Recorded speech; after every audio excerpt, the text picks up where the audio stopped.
Kung sa tingin mo yung B80 mo, mas may potential pa para malasahan mo yung flavor ng juice mo, or if you think na mas maganda pa yung potential nung atomizer build mo, then this video is for you.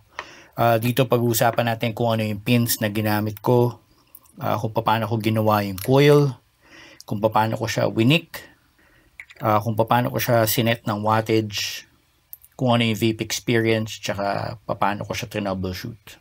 Alright, so umpisahan na natin. So dito inugasan ko lang yung tank, tiniyo ko lang as much as I can. So ito yung lumang coil that I've been running for more than a week already. Yung style na ginamit ko dito is yung style kung paano kami mag-wick like 14 years ago. Kung paano kami nag-mouth to lang noon using yung mga fogger na atomizer and all that stuff. Nasubukan ko na rin yung ibang style ng pag-wick dito. And ito yung pinaka-okay na experience ko dun sa paggawa ko ng coil. Anyway, I'll show you kung paano ko yan ginawa. Medyo luma na tong ginamit ko na materials, pero this is an NI200 coil na soft finish, tapos 26 gauge. So malambot lang yan. Yan din yung problema ko dito. Ito lang yung NI wire ko. So napilitan akong gamitin lang to. And okay naman siya lumabas. Actually, mas okay pa kaysa doon sa ine-expect ko. So diniretso ko yan.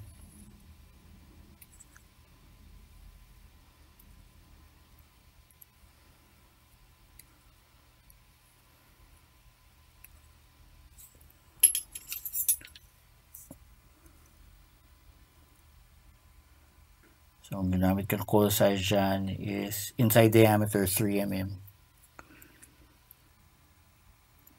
So spaced yung ginawa ko na coil build dito. Kasi kung gusto mo ng faster cooling na coil, then spaced is best. So nag-wrap lang ako ng 6. Could be 7 or more, pero definitely 6 ko na lang. Sa napansin ko doon sa previous builds ko sa kanya, hindi naman siya masyadong naka-apekto doon sa resistance. Actually, ito nag-register siya ng 0.09 umpisahin, then later on, habang naluluma na yung wick, umakit na siya ng 0.12. Okay. So, sinukat ko lang yan ng ganyan. Mamaya magsi-space pa yan.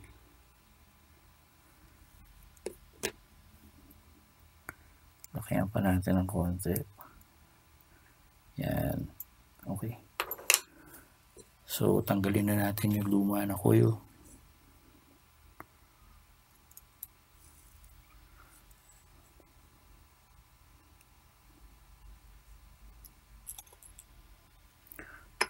So, since nandito na tayo, papakita ko lang din kung ano yung pin na ginamit ko. Very important yung pin dun sa build. Kasi nung nabili ko siya, as you know, 3 yung pin na available para do sa B80. So, ito yung pinakamalaki. Pagbaliktarin natin. Ito yung pinakamalaki. Ito yung pinakamaliit. And yung pinakamalaki, surprisingly, yung nakakabit. I was expecting, dahil do sa ibang reviews, na yung number 2 pin yung installed. So, upon inspection, nagulat ako na yung number 3 pala yun, nakakabit sa kanya. So, I had to take out the O-ring. So, gumamit lang ako ng toothpick. Ingatan nyo lang na huwag nyo masugatan yung O-ring. Since bago pa siya, I wouldn't worry so much. Basta siguraduhin nyo lang na kunin nyo sa ilalim, and then unti-unti nyo lang na ikutin yung pin hanggang ma-dislodge yung O-ring dun sa kanal, and then just pull it out. Tapos kabit mo lang dun sa bago na pin na gagamitin mo. So, ang gamit ko dito is yung number 2. Okay? So, importante yun. I'll explain later kung bakit. So ikabit na natin itong bagong coil na ginawa ko. So ang gamit ko na platform ngayon is yung VT75 na luma. Tatanggalin ko lang siya dun sa base. Tapos punasan lang natin to.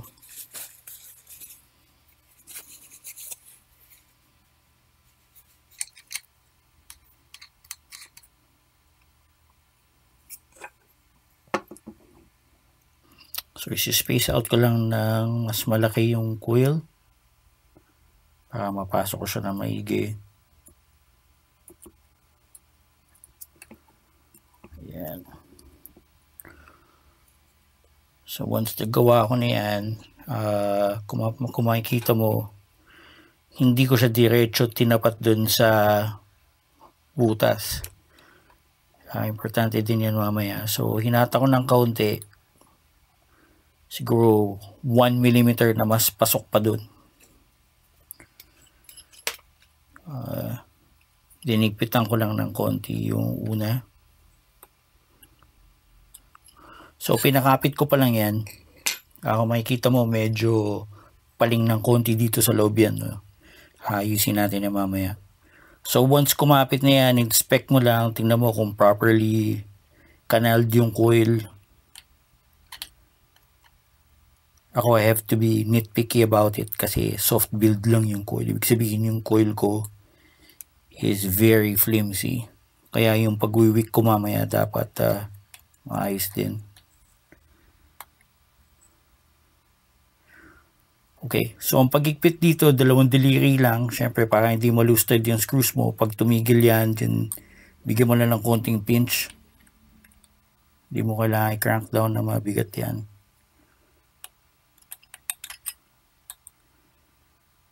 Okay. Ngayon ko na siya ayusin. Para kung may problema, may extra pa ako na wire kung sakali. So, ang gagawin ko is itutulak ko ngayon siya. Hihilahin ko ngayon siya para magpantay dun sa butas.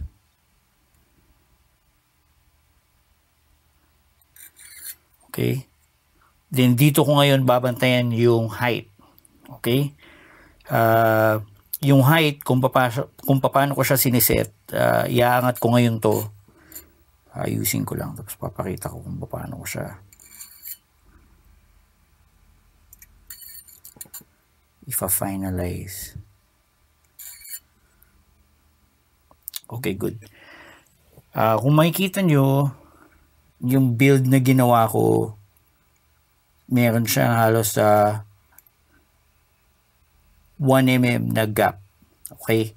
Paano ko nasabi na 1 mm? Kasya yung dulo nung aking wick pin o yung coil sizer pin ko. So, or bantayan nyo lang yung pinakamababa na wire. As you can see, hanap tayo ng background na malinaw. Yan. Bantayan nyo lang yung pinakamababa na wire and gawin nyo lang siyang parallel dun sa deck. Yan. So, yung wire parallel dun sa deck. Alright? So, putulin na natin yan. So, kumingat lang ako dito kasi tumatalsik yan eh.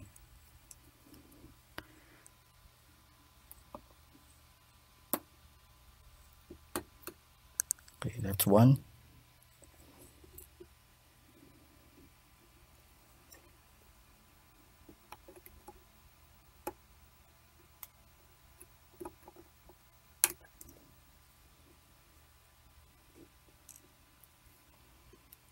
Okay.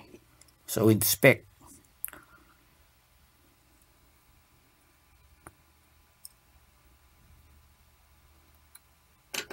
Inspect nyo lang lagi yan. Pinakadelikado dyan yung sa positive post kasi ayaw mo yan dumikit dun sa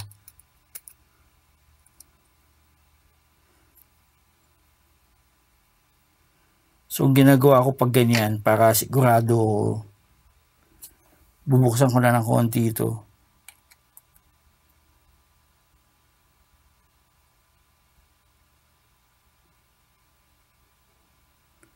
Anyway, halos flush na naman yung hiwa ko dyan. Hindi nitutulak ko yan kung posible pa. Maliit na maliit lang ang difference niyan. And then saka ko ngayon ayusin yung wire ulit. Pa-finalize ko yung wire. So nakita nyo na nung binalta ko, kung makikita mo, nandun na siya.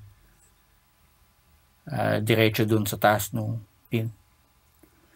And then double check mo lang na parallel siya. Okay. Gawin mo yung final na pagigpit. Again, just make sure na lahat yan maigpit lang. Huwag loose thread. 2 fingers lang. Okay, good. So, tapos pag naset mo na lahat yun, alam mo na yung coil height mo, lahat. You gotta make sure na pantay naman siya doon sa post. Basic lang. Pero binibigay ko lang yung clearance para dun sa mga may gustong kopyahin to as much as possible. At least, yan yung mga basehan ko. Hindi pwedeng mas mataas yan kasi as you can see, dun sa tank, ano siya, yung chamber niya maliit lang eh. So, tatama yung coil mo dito. Ngayon, kung titingnan mo naman yung kapal ng coil mo dun sa taas, halos didikit talaga yan kapag spaced out. So, hindi siya pwedeng masyado mataas. Na i-compare mo yan, oh. Baka nga dumikit na yan eh. So, ititesting natin yan na ikakabit natin to. Tingnan natin kung didikit siya. Okay. So, buhayin lang natin. So, 0.12.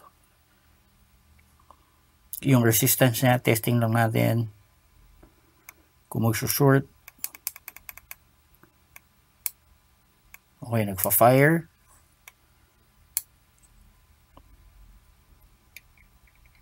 Testing natin to. Kung mag-fire din siya o kung mag-short siya.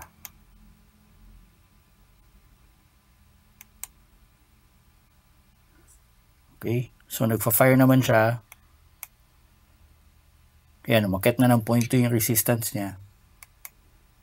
0.17. So at least hindi siya nag-short. Yun yung importante dun. Mamaya, meron din troubleshooting measures. Kung sakaling mag-short yan, I'll show you kung paano ko siya ni-remedy. So, i-burn lang natin to make sure na wala tayong hotspots. Since spaced out siya, importante na hindi siya magkaroon ng hotspot. Okay? So, okay naman. Hindi ko siya masyado i-burn kasi NI wire yan.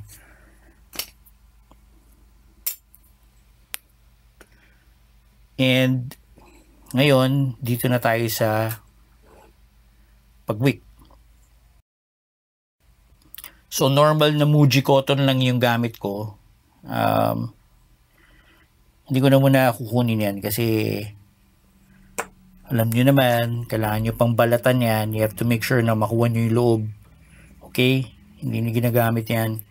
And then, para malaman ko kung ano yung gagamitin ko na diameter, na sukat.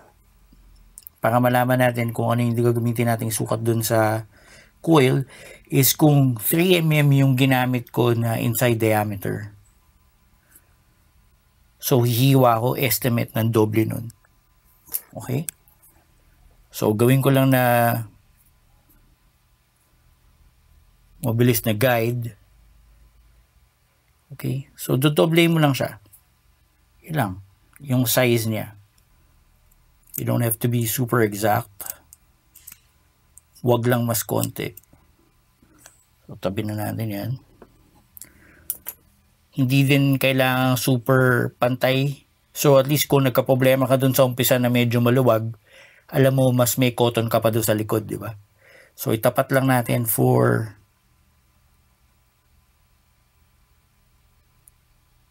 clarity. Makita mo lang na doble yung diameter, yung sukat na meron tayo sa bulak dun sa coil. So, tabi muna natin yung mode. Ang ginagawa ko dito, hinihiwalay ko to ng kaunti. Okay, makikita mo yan.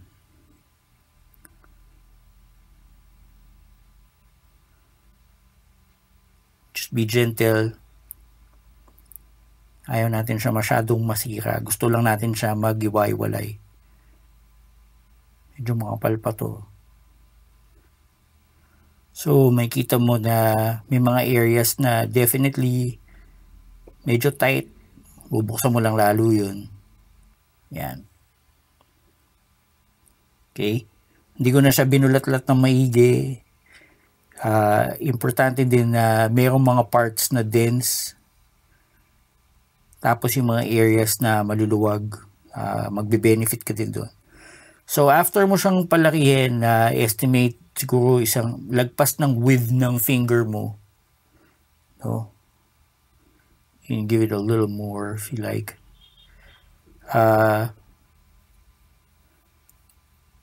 Kukunin ko yung part na mas marami na bulak do sa loob. And then yan yung umpisahan ko ng roll. Bakit? Kasi yan yung gusto ko itago. Yan yung gusto kong mas marami ako. Okay? So, ikukoil ko lang yan. So, i-prep na natin yung cotton. Lock muna natin yung device.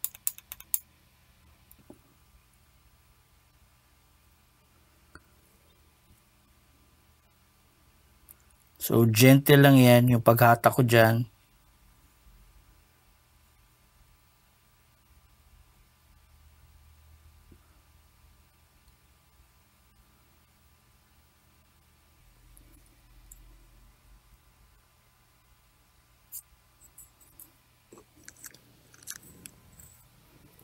Okay, so ito na yung critical na part. Kapag nakita mo na napantay mo na siya lahat, no? You have to make sure na hindi nagdidikit yung coil mo. Okay, so just use a flathead screwdriver, tapos pasok mo dun sa coil, tapos twist mo lang.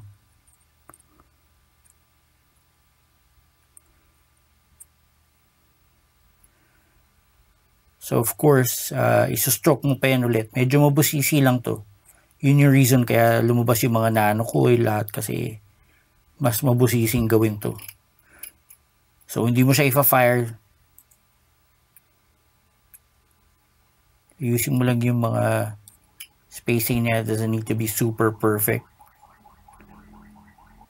Again, soft build yung aking coil. So, kung normal na kantal to or normal NI80, I don't think you'll be having the same problems as I am.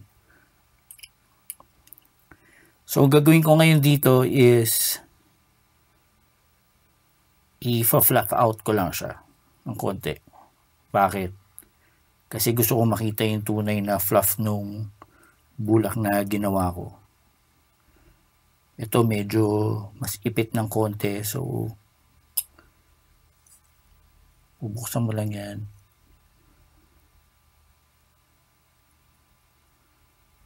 Okay. Dito na ngayon papasok yung sections ng wicking mo.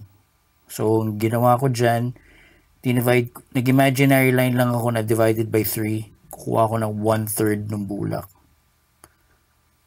Okay? Patante yan, yung 1/3.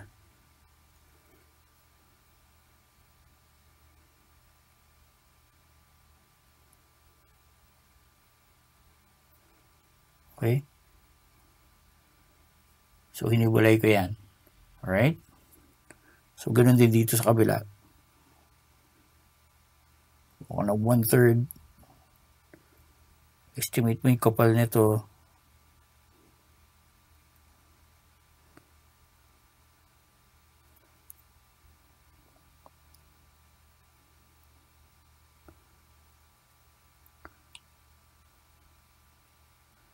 So, it doesn't need to be super exact. Basta mas marami ang cotton dito sa taas kaysa dito sa baba. Mas fluffed out lang yun. Alam ko mas makapal to kaysa dito pero that wouldn't matter. Ayusin pa natin yan. Okay.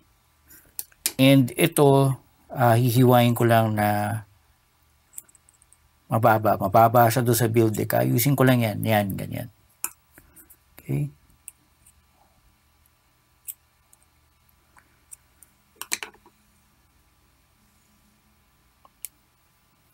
Okay, so ganyan ang itsura niyan.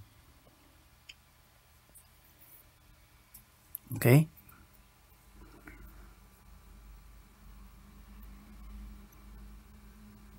And then, kukunin ko naman yung bulak na nandito sa taas.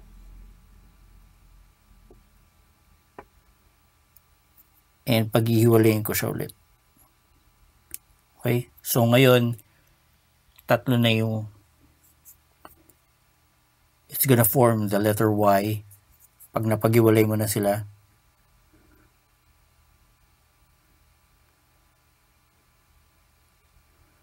Okay?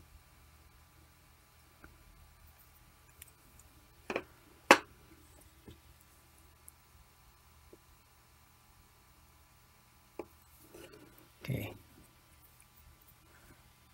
Yan na lang yan. So, estimate lang yan. Walang problema dyan. You don't have to be super perfect about it.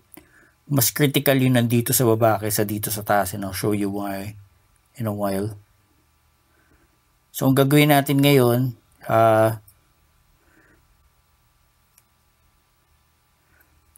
okay. So, that means kailangan kong linisin lang tong side na to.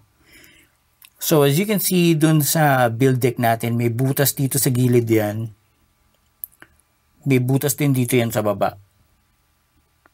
So, noong umpisa, nung bago pa to, hindi ko napansin na mayroon pala tong butas dito sa baba.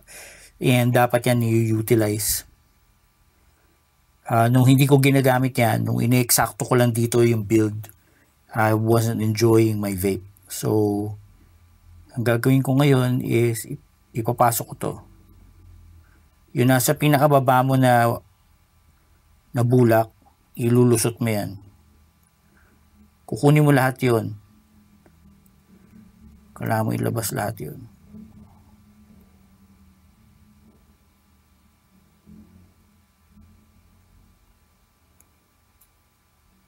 Okay.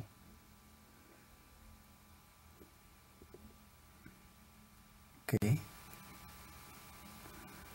So, nandyan siya, di ba? Mamaya natin ayusin yan. So, ganoon din dito sa kabila.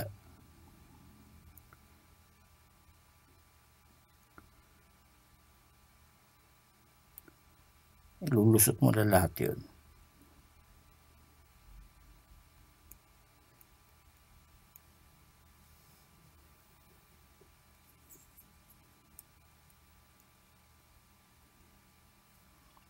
Okay. So, yun nasa baba, didiretso mo yun, lulusot mo dun, all the way, mamaya natin lilinisin yan. Okay? Now, ito, hindi mo siya pwedeng batakin ng todo. Huwag mo siya mabatakin ng todo. Okay, kasi kakapusin ka dun sa taas ng cotton. So, ang gagawin natin dyan, lilinisin lang natin yan. And kung paano mo puputulin yan is, just use your toothpick, tapos sukatin mo lang siya hanggang dun sa part ng deck na yun. Sa baba. Sa pinakababa na part. So, kukunin mo yan, doon mo lang siya gugupitin. Okay? So, once na-determine mo na yung length na yon, susundin lang siya dito sa kabila.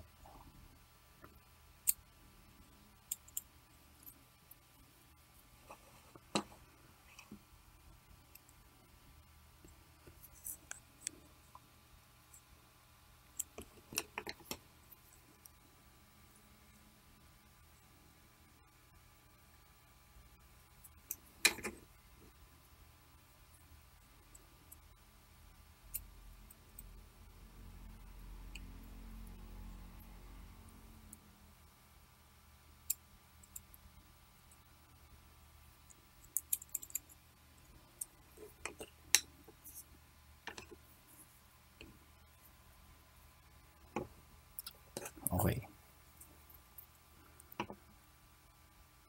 So, once nandiyan na yan,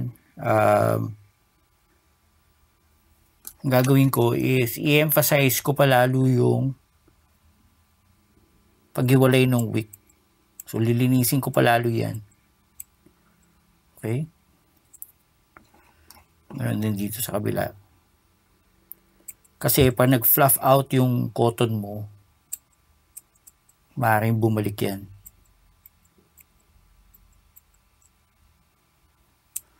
So, after mo siyang iwalay, emphasize mo lang na lalo yung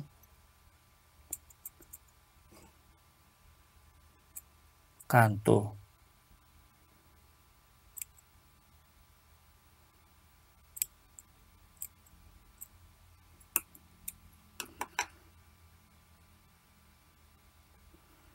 Okay.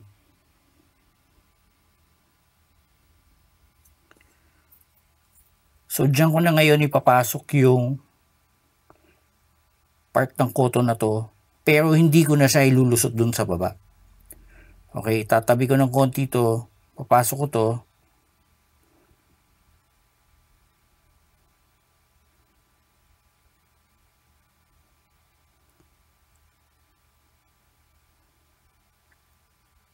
and ang goal natin dito is masarado niya yung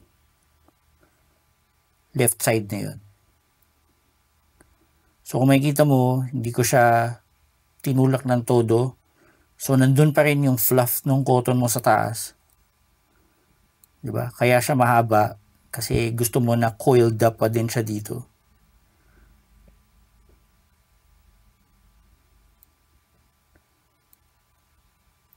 And then yung dulo lang yung ipapasok mo dun. So itatabi mo ng konti yan. Make sure na nakasiksik yun dun. Okay? Naka-fluff out lang dito yan. Walang problema yun. So yung taba ko ng dalawa na yun na nandun sa side, dapat ma-fill out yung dalawang kanto na yun. Kapag hindi mo na fill out yun, magli-leak yan. And that goes with any atomizer. So dito mo lang ilalagay yan. Papasok mo lang yan.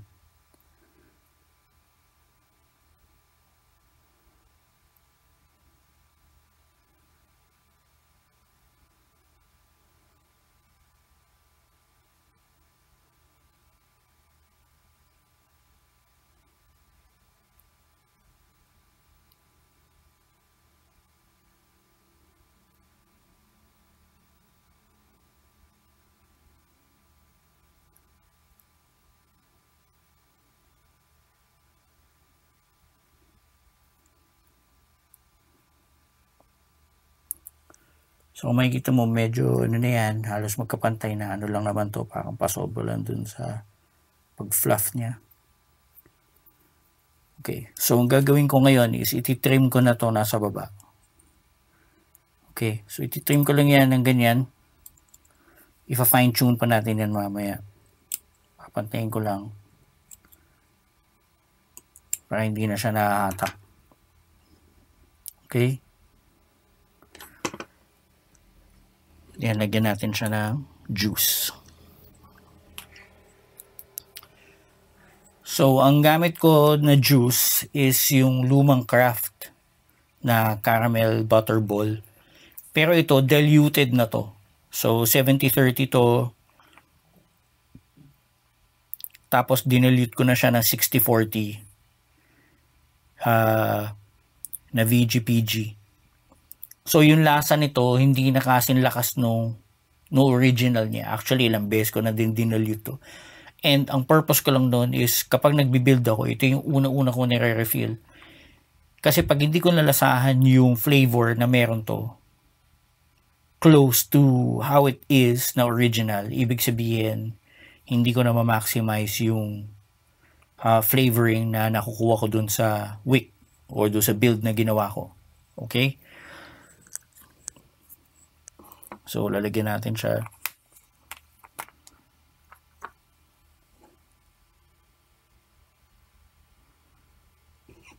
Hindi ko pa pinipisil yan. Binabasa ko lang yung cotton. Let's give it a while.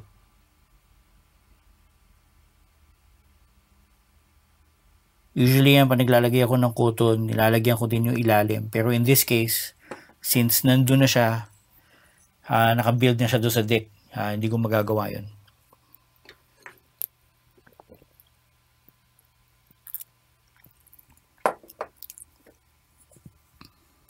So bago ko siya i-fire ulit,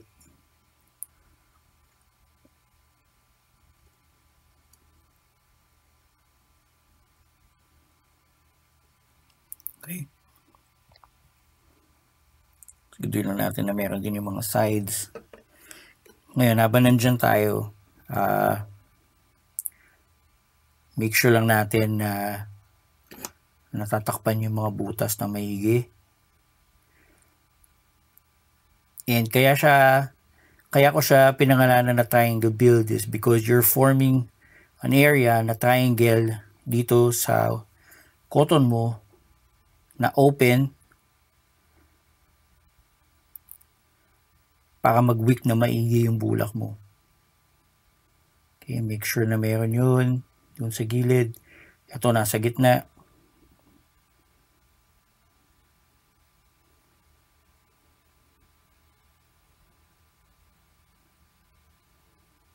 Just press it in kasi ganun din naman yun. Ipapress din naman siya nung top part mamaya. So, fire natin.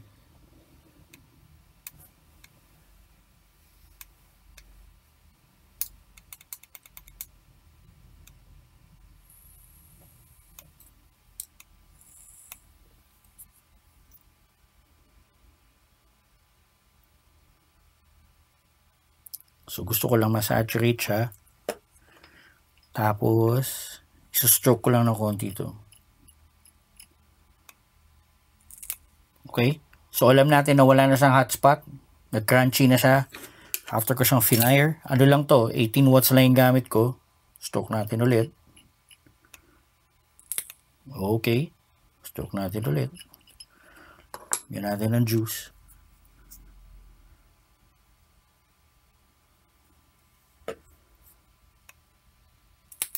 Okay. So, yun yung panigurado ko na hindi na siya nagkakaroon ng hotspot. Okay? So, once nandyan na yan, isi-simulate ko lang ulit dun sa deck. So, ilalagay ko lang to. And then, magpa-fire lang ako just to make sure na hindi siya nag-short.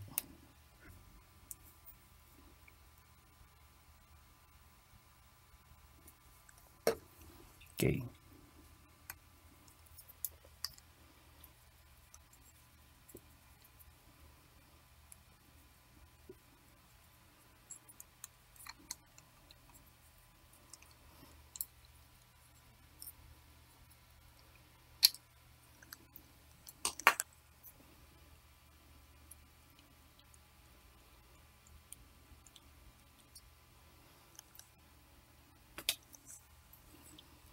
Okay. So, sabi ko, i-fine tune pa natin yung bulak. Okay? After ng lahat na yan. Gugupitin ko pa yan. Hindi ko siya ubusin. Magbabawas lang, mag-iiwan lang ako ng parang mga 1 or 2 mm dyan. Okay? Malalaman niyo yan kung bakit in a while.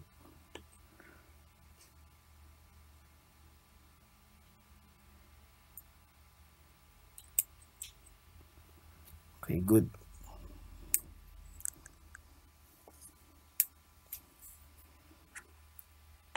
And then ilalagay na natin siya dun sa pinaka-deck niya.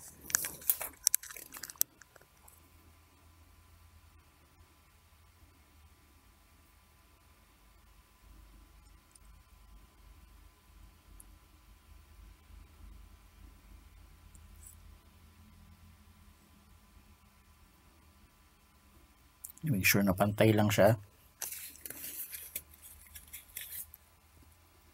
Okay.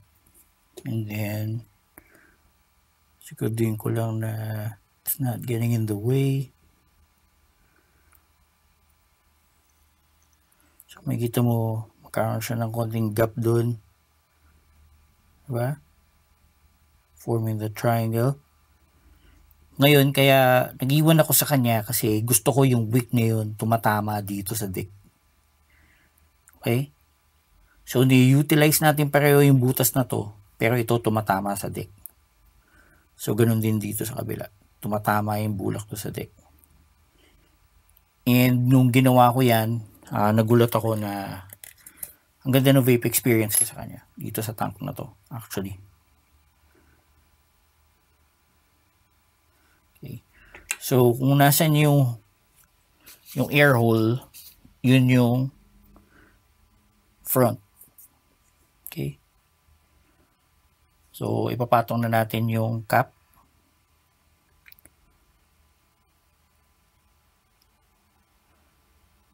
And siguraduhin mo lang na sarado yan. And buo na yung tank mo. Okay? That's it. So what we're gonna do is ititest na natin siya dito sa mod. Siguraduhin ko lang na malinis lahat to.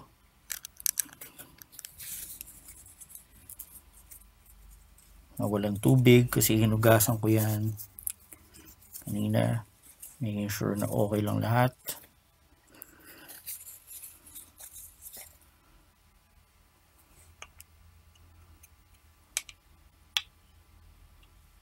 Ay, papasok ko lang yan. Ngayon, pagpasok ko sa kanya, ipupush down ko to. Okay, pagpasok nung bore tank mo dun sa mod, ipupush down mo yan. Okay? So, sigurado nagko-contact yun doon. Sigurado sarado yan. Walang problema. Right? And then, ilalagay na natin yung connector. Yung drip tip. Gently. Isa pa pala. Bago natin isarado yan. Ito napanood ko lang sa ibang video.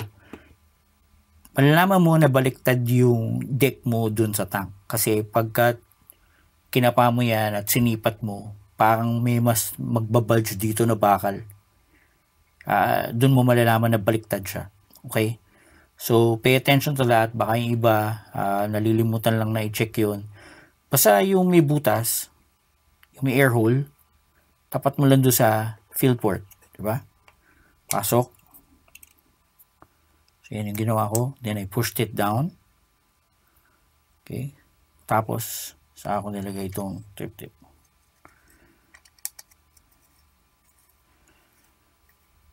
Hand tight.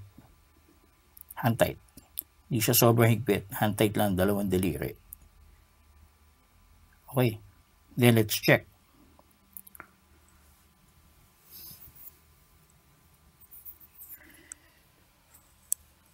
Okay. So now,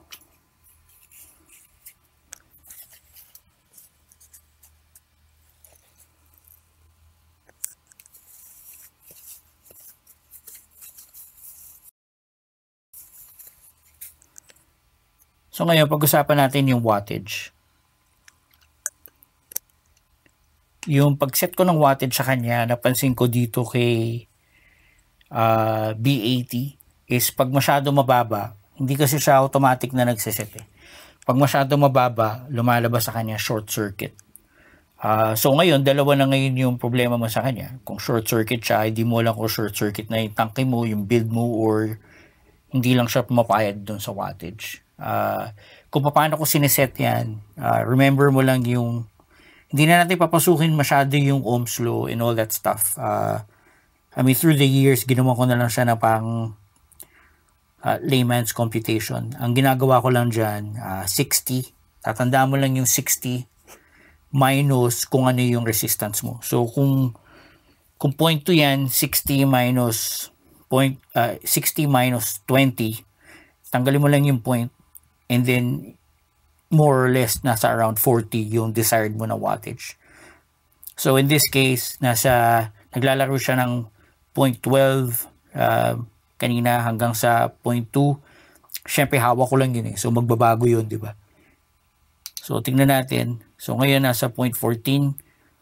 Lalagay ko lang siya sa 40. Give or take, di ba? Give or take. Ngayon, mamaya, tuturo ko din kung paano ko siya siniset yung final na vape. Yung final wattage ko para makuha ko yung vape experience na hinahabol ko sa kanya. Okay, nasa na ba yung... Okay, so titingnan natin kung magfa-fire siya. Babaan natin to. Tingnan natin kung magfa-fire siya. Okay, so nag-fire. Okay? So alam natin walang short, walang problema na gano'n. Bababaan pa natin yan. Okay, so okay siya. So ang gagawin ko ngayon is ilalagay ko na yung aking test juice. Again, diluted to na craft na caramel butterball. So basically, kabisado ko na yung lasa nito. This has been with me through years and years. Hindi ko siya inuubos.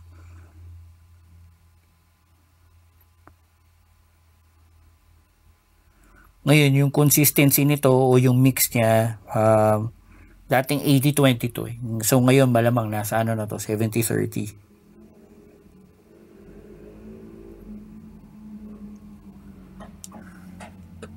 So, hindi mo pupunuin yan. About half lang. Para kung mayroon kang leakage problem or anything like that, hindi ka masasayangan ng juice. Okay? So, ganyan lang siya. Alright?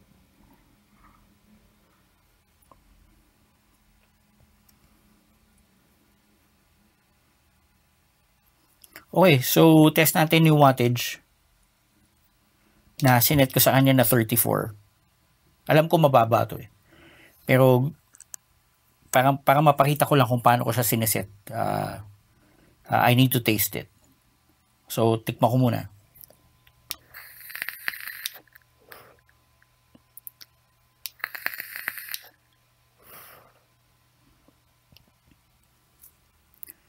Okay, so wala akong masyado malasahan sa kanya. So, iaangat ko to. Okay? Try ko sa 36. So, sa 36, mas makapal na yung vape ko. At nag-umpisa na lumabas yung taste. So, pagka gano'n, na nalasahan mo na, nag-umpisa mo na nalasahan ng kaunti, 1 watt increment na lang yung iaangat mo sa kanya. So, 37. Try ko siya sa 37.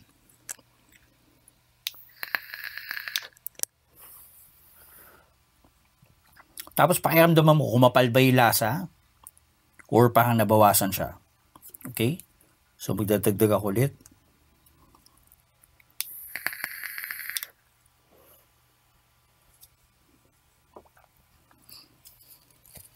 So ang ginagamit ko naman na pang-cleanse nung panglasa ko, wala. Normal na Coke Zero lang yan with lemon.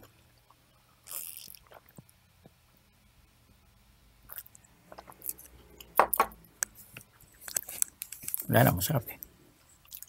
Testing ulit. Lalagay ko na sa 39.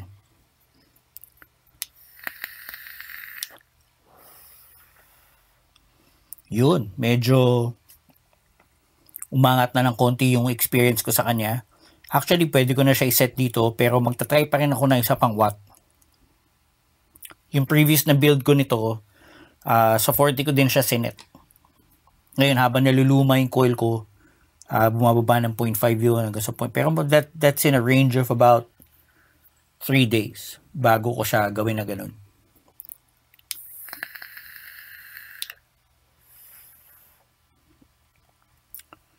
Okay. Pag nakaramdaman mo na parang nagda-dry out yung vape, yung parang hindi na nagtutubig yung ilong mo and all that stuff, kailangan mong babaan yun. Kasi ibig sabihin nun, nauunahan mo yung wicking. Okay? So, nauunahan mo yung wicking sa kanya. So, ibababa ko siya ng 39.5. Feeling ko lang nag-dry out ng konti.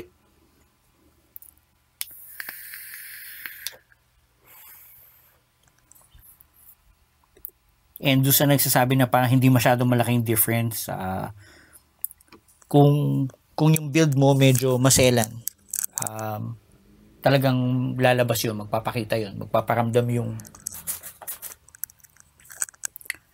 yung vape mo na o yung coil mo ng difference dun sa wattage. Okay, so linisin na natin to. Happy ako dun sa 39.5. Lagay ko na yung takip ko. Clean it. And papakita ko naman sa inyo kung paano siya nag-wick. Okay? So hindi ko muna ikakabit yung cover. Hipak muna ako, then papakita ko kung ano nangyayari dun sa wicking niya.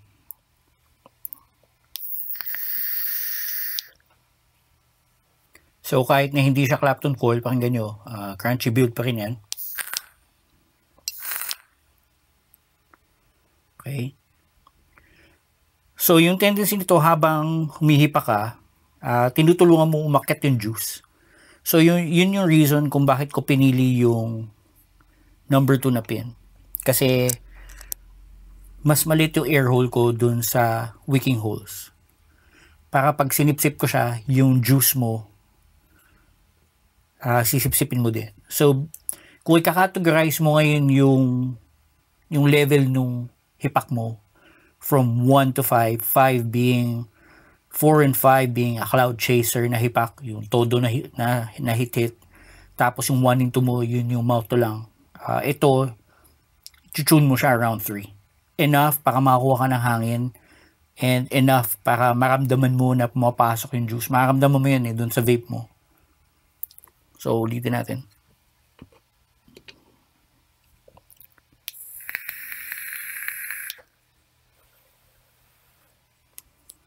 Okay.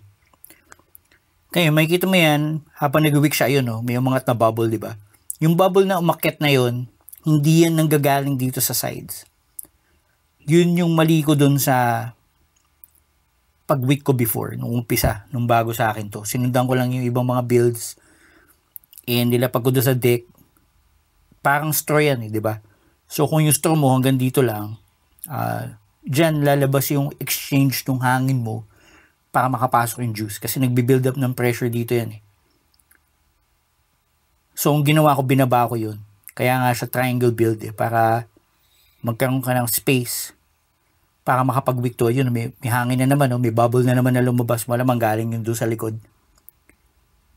Dito ka kukuha ng hangin. Dito lalabas yung hangin. Diba? Doon sa dulo ng wicking mo. And ang maganda dyan, kahit ubusin mo yung juice mo hanggang dito sa baba, meron at meron ka pa rin makukuha. So, dyan mangyayari yung tamang capillary action mo. Lumalabas yung dalawa na isisiksik mo doon sa gilid. Enough lang yun para hindi siya mag-leak. So, tinasan ko yung wattage to 40 kasi medyo nagsiset na yung bula ko sa kanya. Nagtuloy-tuloy ako sa kanya kanina. So, vape tayo ulit.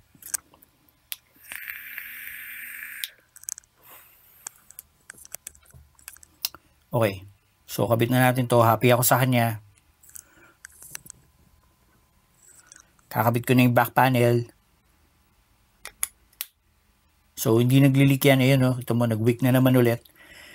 Ngayon, since ginamit ko yung vape juice ko na... Saan na ba yung takip nito?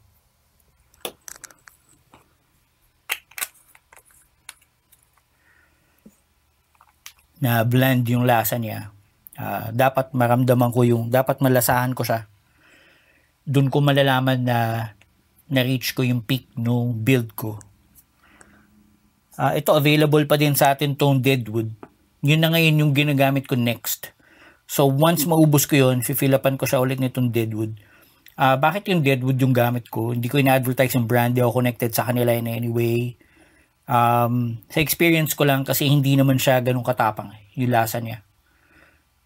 So pag nakuha ko yung satisfactory flavorable vape na hinahanap ko sa kanya, malalaman mo kasi kung kailan na nag-set yung bulak mo kasi pag umihipa ka, ma-feel mo parang pumuputok. So pag lumakas na yung putok nun, yun yung alam mo na nag-set yung bulak mo. Pwede mo nang gamitin yung vape juice na gusto mo. So, yun. Tapos, wala ka naging leaking experience. Lalabas yan siguro mga 1.5 tank. Wala ka naging leak. Wala ka naging problema yan. Nag-wick na naman siya. Diba? So, kahit iwan ko yan ng ganyan, hindi yan magli-leak. Ngayon, hindi mo siya pwedeng pindutin ng pindutin na hindi ka umiipak. Kasi definitely, yung enough cotton na nalagay natin doon is enough para hindi siya mag-wick mag-isa. Okay? Kaya ako din siya ginawang spaced kasi mas mabilis lumalamig yung coil. And masarap yung flavor niya. So, hipakin natin ulit. Sarap. Okay. So, saan ko kinumpare? Okay, familiar naman kayo doon sa Vista Chillax. Alam nyo na masarap to. Okay yung juice nito. Although ito, na-refillan ko na rin. Ang tama kasi nito sa mouth to lang is kung saan siya tumama doon sa dila mo, doon mo siya malalasahan.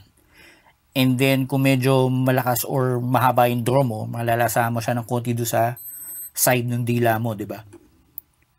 Ang comparison ng build na to dito sa ginawa ko sa B80 compared doon sa mouth to lang ng Chillax is ito kung focused yung flavor.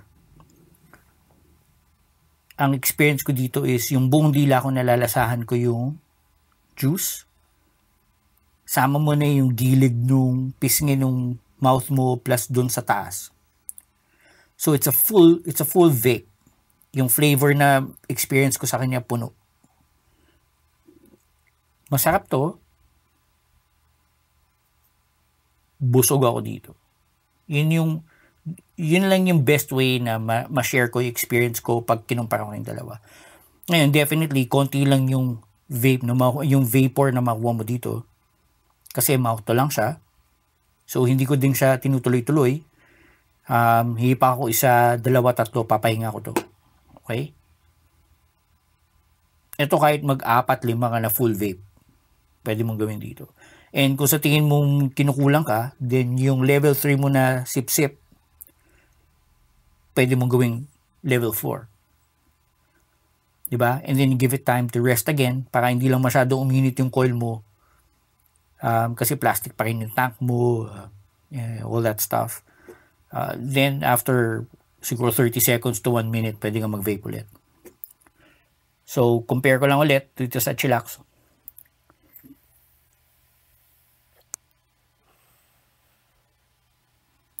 Versus dito.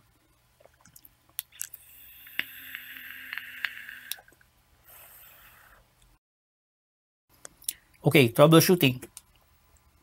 Bilisan na natin kasi mahaba na yung video. Usually, lalabas yan, mag-short circuit yan. I think, ano lang yun, parang, yun lang yung nature ng mod. Pagka hindi niya, pag may short circuit ka or parang feeling niya, nagbabago yung resistance ng coil mo, lalabas yung short circuit. Okay? So, ang ginagawa ko doon, luluwagan ko lang to, then higpitan ko lang ulit. Hindi siya sobra, enough lang para mag-fire ulit. Tapos laruin mo yung wattage mo, give or take, di ba? So, yung umpisa, give or take, minus 10 plus 10, doon sa computation natin, habang nadadialin mo, plus 1, minus 1 watt. Yan, no? So, okay naman siya. Hindi naman siya nagli-leak. Tinaob ko siya na ganun, di ba? So, sana makatulong. So, natutunan kong enjoyin ngayon yung B80 dahil doon sa build na yun. So, I hope you like and subscribe the video. Support na lang doon sa channel so I can do more in the future. And enjoy your vaping experience. And thank you for watching.